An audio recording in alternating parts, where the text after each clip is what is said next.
Welcome to Leaders Worldwide Table Topics session today. I'd like to point out one or two things about table topics that's peculiar to Victor Irving Jenkins because you are about to all become victims of that particular way he does table topics. Number one, table topics is not normally a time for the speaker to showcase their talents. That's some other time. Actually, table topics is a way for the table topics master to showcase the talent of the members of the meeting or the people who I choose to call upon.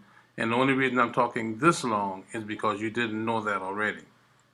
The other thing about table topics is it does not have to be true. It is designed to test your impromptu skills, and your impromptu skills never leaves you flat-footed whenever someone asks you a question. If someone asks you a question or says something to you that you don't have a response for, your table topic skills ought to be to such a degree that you can get them so engaged in what you're saying that the question that they ask you will no longer become important.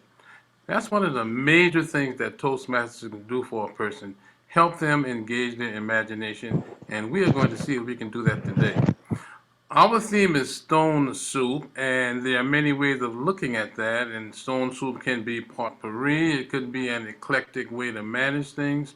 But suffice it to say that the topics or the questions that you will be given during table topics will not be boring, and they may not be as easy as you'd like them to be.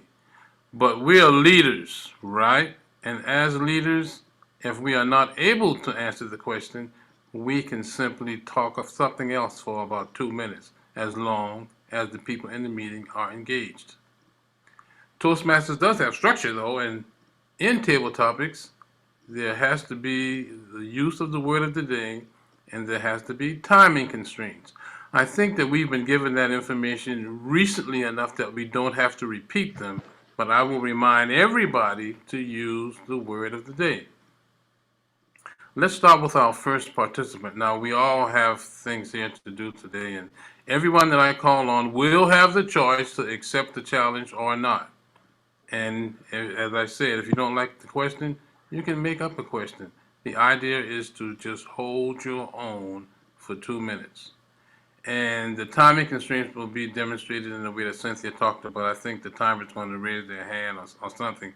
But however you adhere to the timing constraints, I wish you well.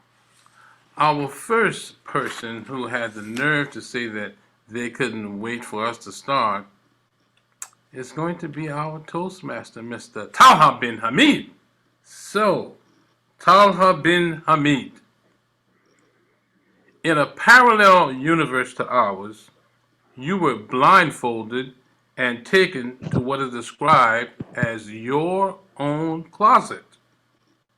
What piece of clothing must be present in that closet for you to be really sure that it's your closet? Because if that piece of clothing wasn't in there, it couldn't possibly be your closet. Don't forget to use the word of the day, Mr. Bin Hamid. Go ahead. Thank you so much, Toastmaster of the Day. And this is one of those times where you regret saying some things. But anyhow, it's too late for that. I don't have a choice, do I? So, a closet in a parallel universe. I don't know about that. I already live in a parallel universe. Those who know me know that I'm quite weird, and I already live in a parallel universe because whatever I have, whatever I like, it's hardly liked by anyone else. But if you think about items of clothing, I have this fantastical image of myself that I'm thin and fit and I'm wearing all sorts of colorful clothes. Call it midlife crisis, call it whatever you want. From a very conservative style of dressing, recently I have moved on to experimenting with colors, especially with t-shirts and yeah, you can see that, right? and sneakers and shoes. So whatever it is in that closet, it has to be really colorful. That's how I know. It has to make you scream that, are you in your right mind? You will wear that? If it passes that test. it means it certainly is mine. Also, it should have a lot of colorful sneakers. I only have two, and both are different shades of blue. In Pakistan, we don't have enough colors for male sneakers. So someday I'd like to have a whole rainbow of sneakers. So yeah, they should be there too. And some really nice jackets because I like to match up colored t-shirts with jackets. And that makes for a very curious combination of casual and formal that I find perfect for Toastmasters meetings. So these are the items that have to be in the closet. If they are, I believe the closet would be mine. Over to you, Table Topics Master. Thank you, sir. Thank you, sir. Wonderful, wonderful. Our next participant is, is going to be Ravia. Ravia, you have won an award, and you have been given a worldwide tour to the place of your choice, except that you have to take 4 different modes of transportation to get there. Tell us which 4 different modes of transportation you would take and why you would pick that particular mode. And don't forget to use the word of the day. Okay, thank you so much, Victor. If I have heard you correctly, you want me to go on a world tour using 4 different modes of transport. Okay, okay. Thank you so much, Table Topic Master, for that amazing topic. If I had to go for a world tour around the world, I would definitely love to go on a ship or a cruise because I've never been on a cruise from one city or one place to another. I live in a coastal area in Karachi that we have a sea, but the ships we have used are only to go from one island to the other. So I would definitely love to take a long journey on a ship or a cruise. Secondly, I would definitely also want to use the aeroplane. I would choose to use the aeroplane because it's a faster medium, and to cover the entire world, it would be a good choice to use it to go from one place to another. And my third choice would be to use, I think, a transport or a mode of a vehicle which involves an animal pulling it, because that is something which we rarely see nowadays, used for traveling. It's used in Pakistan still for taking goods or transport, but not traveling. And the fourth one, I think, cars. So these are the 4 modes that I would use if I'm traveling around the world. Back to you, Table Topic Master. Thank you, Rabia. Thank you, Rabia. Now, for those of you who are in attendance that do not have your cameras on, you're beginning to look at this and understand that this seems like it's fun. I know that you are. If you want to participate, if you want to have anything to do with it, you're going to have to turn your camera on so I can see you. But moving right along. The next person, she is so active. Why don't we have Cynthia start? Tell us how it's done. So, Cynthia, you can have for life one of the following: a nutritionist, a massage therapist, or a business coach. Which one of those would you choose? And of course, we want to know why. Don't forget to use the word of the day.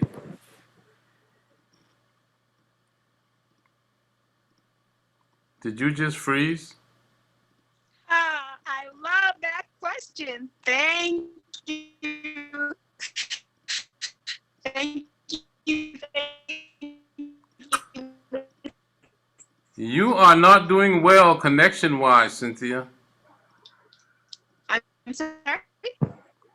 I'm afraid we're going to have to pass you by and give that lovely question to our general evaluator. How about it, Linda? Sorry, Cynthia, we have moved on. We can't hear you. I hope that you can hear us. So whoever's the Zoom master, turn off her mic if you can. Thank you. Is. Huh? She actually is muted. Unless she's on another, Okay. maybe on another device, or we're hearing her from the third dimension.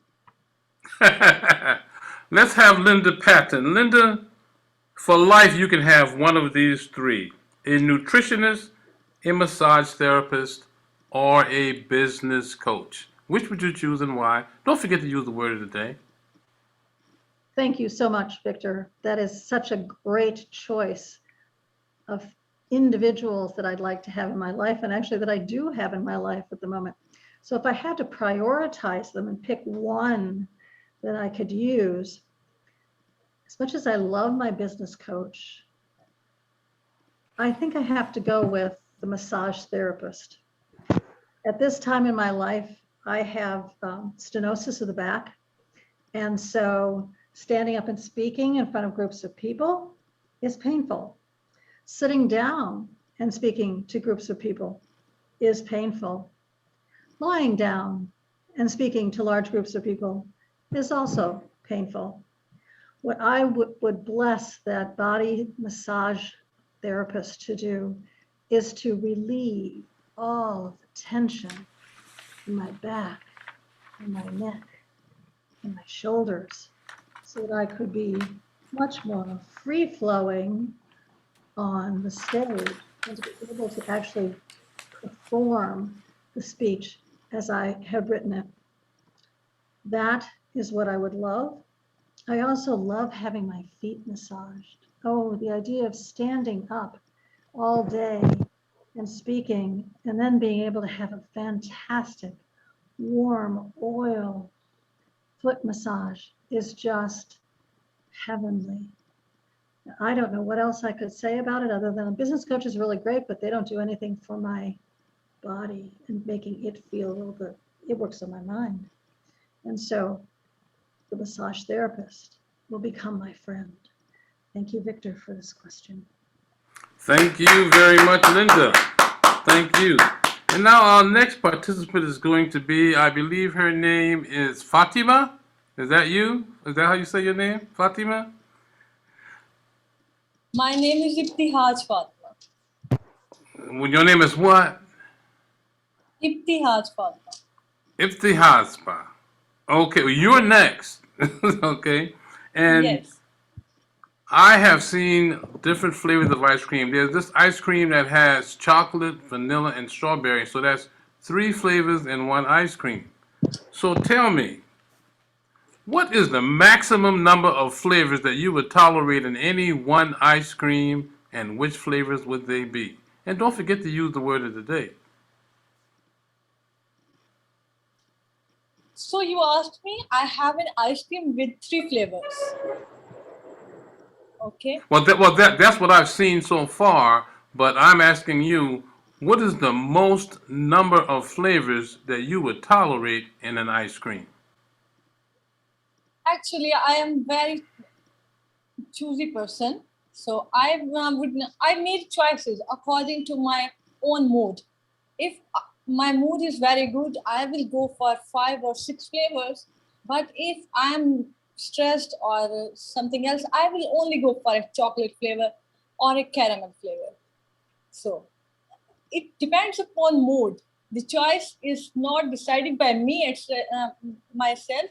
It is actually decided by my mood.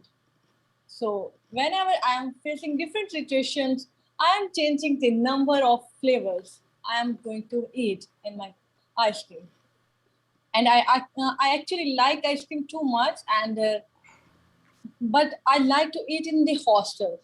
So in the evening, we are not allowed to make food panda or a food delivery. So I'm unable to eat it right now, but you reminded me of it. You reminded me.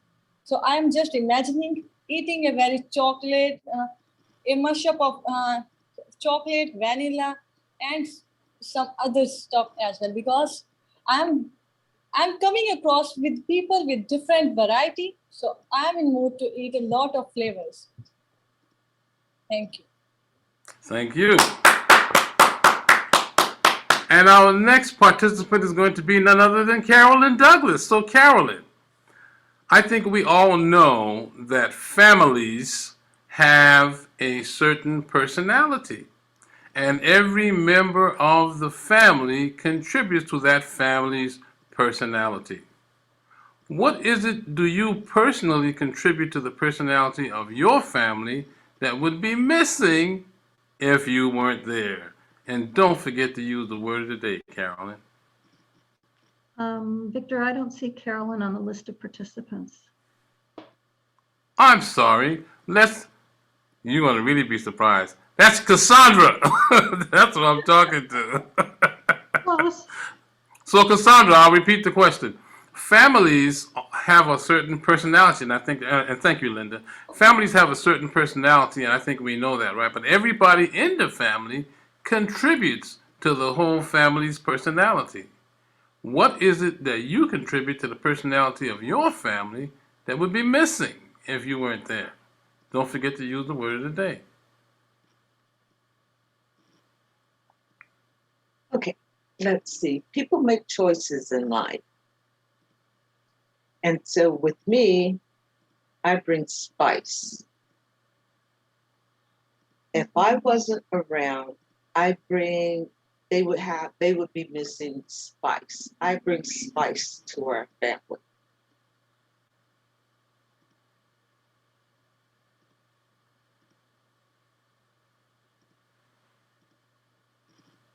Mm-hmm. Lots of spice, different flavor. They never knew exactly what it was I was going to bring to the family, who I was going to bring home. They never knew. So everything was a surprise. Different.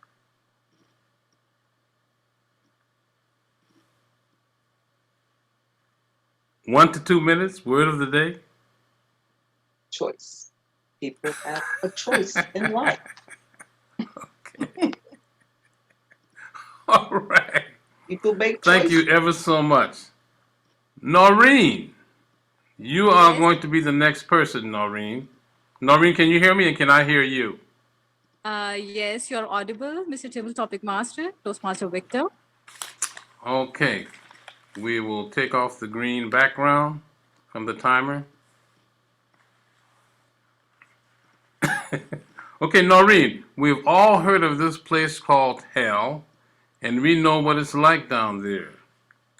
As it turns out, they're going to give you a choice for you to bring one additional component to hell. You can bring either cable television, air conditioning, or the internet. Which would you choose and why? Okay, thank you so much, Mr. Table Topic Master, for asking me such an interesting question. Yes, we all know that we all know about hell. So when I have to choose three components that I want to add in the hell, I'll go for the internet. I think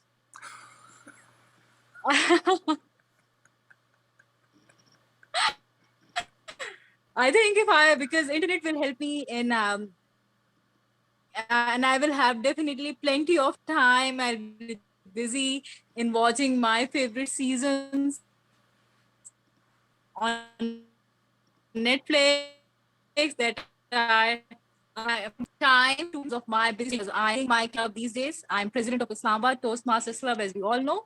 That being president, you have a lot more responsibility. And currently, I'm time to spend time with myself. So I'm not getting time to watch my favorite seasons.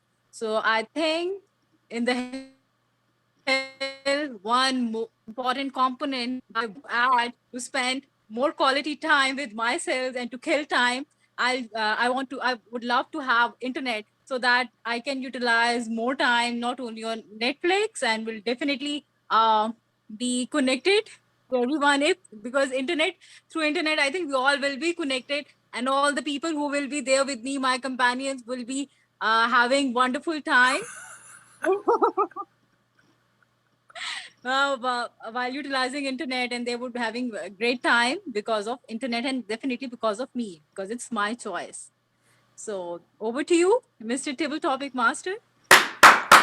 Thank you very, very much. You really have some interesting responses, ladies and gentlemen.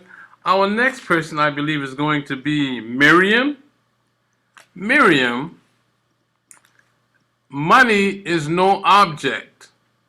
Big house or small house? Don't forget to use the word of the day. Thank you so much.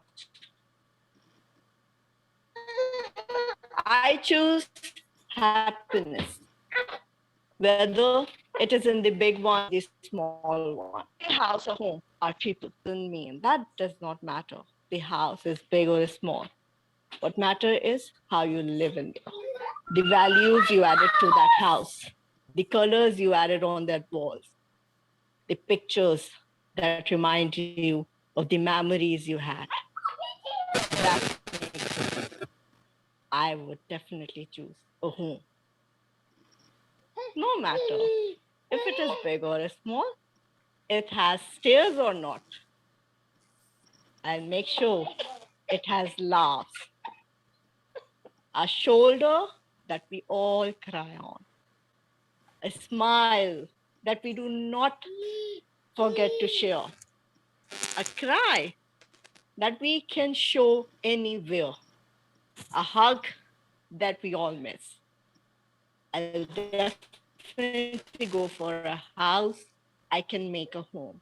No matter it is big or small, that's definitely a choice, but not an option. I'll go for a home. Thank you.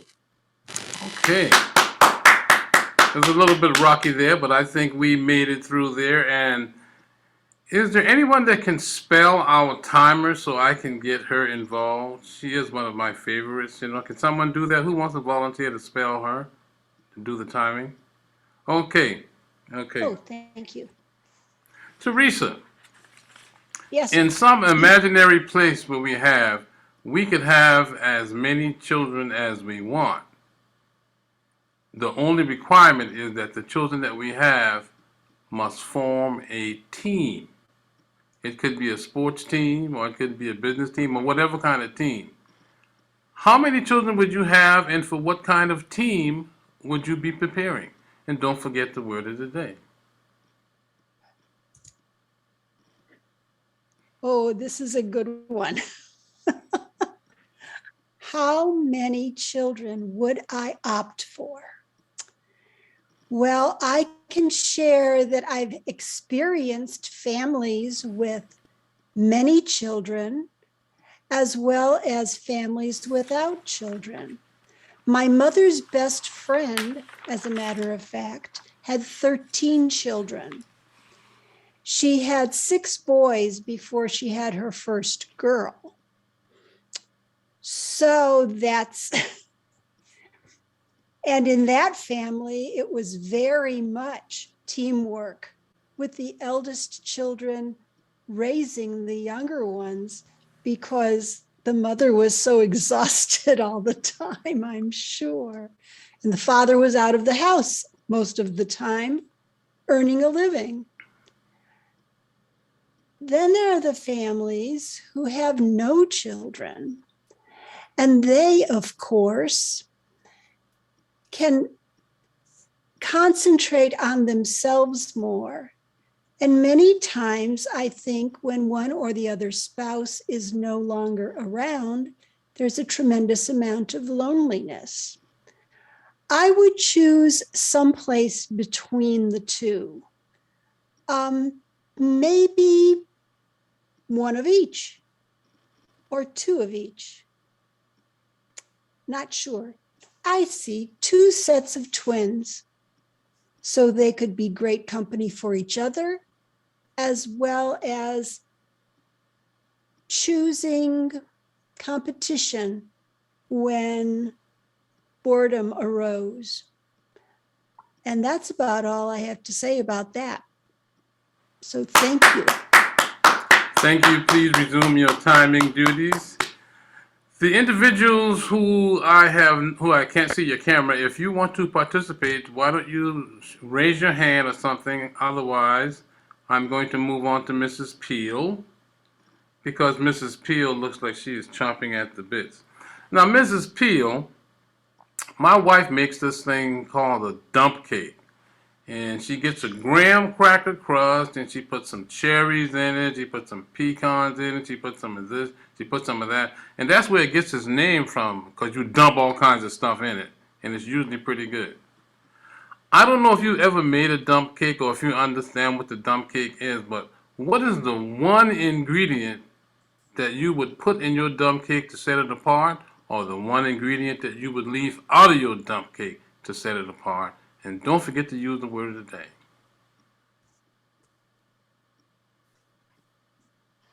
Mr. Table Topics Master, I would dive into my local dumpster and I would dig out more cherries. And these cherries happen to be soaked in cognac.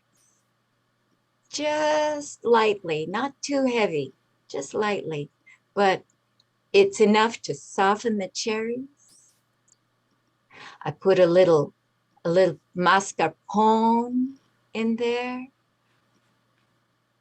That happens to be on the side of the dumpster, so it doesn't get all messed up. Then I have some pound cake in there, a layer of pound cake, and that is soaked in pineapple juice. So we got the layer of cherries, then we got the layer of pineapple soaked pound cake juice. We got the mascarpone on top of that. And wow. Then I need my friends to come. This is a big dump cake. I got a lot of friends. I need all my friends to come with big spoons. We got to have some chairs around.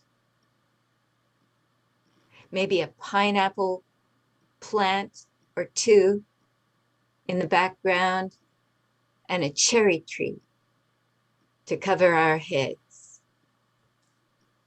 The cherry tree is sprinkling little flowers down. Ah, what a picture. Well, back to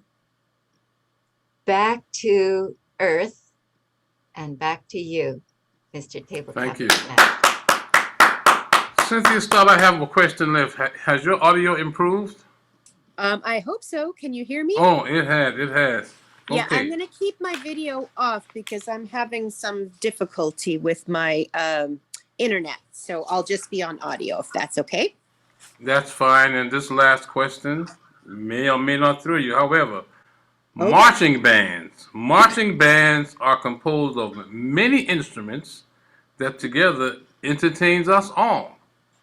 If you were in charge of deciding which instruments would or would not be a part of the marching band, which instrument would you most definitely leave out, and which instrument would you most definitely leave in? And don't forget to use the word of the day. Great. I love the choice you gave me in including which instruments to include and which instruments not to include. Oh, I love them all, but I always think of the tuba when I think of the marching band. That's my first choice because I think a marching band without a tuba is not a marching band. Second, I love drums, and so I would definitely include the drums. I'm actually a drummer. I don't know if you all know that. I play the Korean modambuk drum. It's a gigantic 18-inch circumference drum that's about 8 inches deep, and it has a stand it sits on, and it has drumsticks that are 1 inch thick. And I was so elated in playing the drums, I broke my drumsticks and had to replace them. So I love the drums and I love the tuba. I don't think there's anything I don't like. Because I love cymbals. I love the flutes. You don't usually have a violin in there. I guess of the ones that are usually included, the oboe, perhaps I would leave that one out.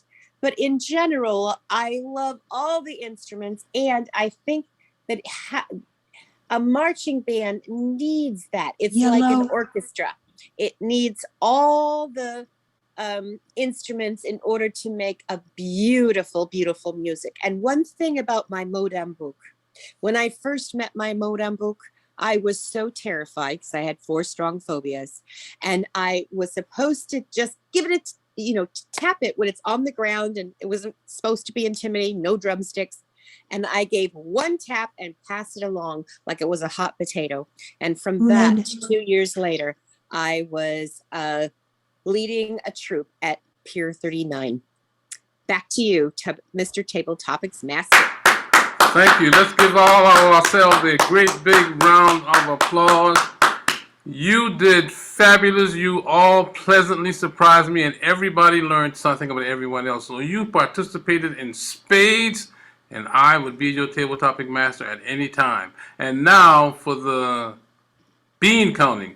Did everyone use the word of the day, grammarian? Everyone, did you notice? Absolutely.